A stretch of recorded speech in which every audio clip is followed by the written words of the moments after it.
కలబంద కావాలా? కలబంద ఎంత ఉందో చూడండి. ఒక్కోటి నాకన్నా హైట్ ఉంది ఇది. మనమైతే ప్రజెంట్ వచ్చేసి బళ్ళారిలో ఉన్నాం.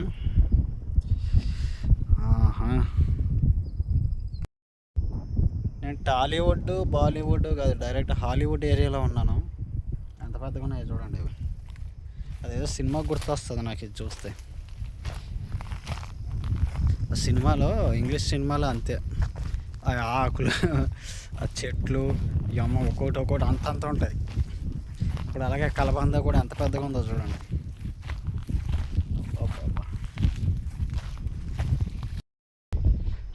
దీనికి నీళ్ళు కూడా లేవు ఇక్కడ, ఇంత డార్లోనే చూడండి. అవన్నీ ఎండిపోయినాయి, అయినా కానీ ఇంత పెద్దది వచ్చింది.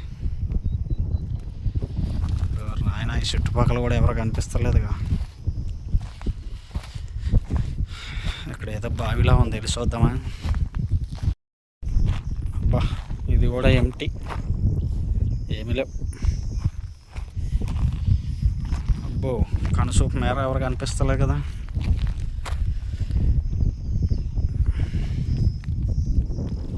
ఇక్కడ ఎండ ఉంది కానీ వేడి లేదు, అంటే చెమట పడతలేదు, గాలి వేస్తుంది. ఇవన్నీ చూడండి, గాలి వేస్తుంది. మనకు అటు సైడ్ అయితే బాగా చెమటలు పట్టేసి ఉబ్బరం వచ్చేసి దగ్గర అంటే ఇక్కడ నీళ్ళే ఉండవు, వాటరే ఉండవు కదా. అందుకని చెప్పి పెద్ద చెమటలు కూడా ఏం పడతలే చెమటలు. ఎండ అయితే ఉంది కానీ వేడి లేదు, చల్లగానే ఉంది వాతావరణం.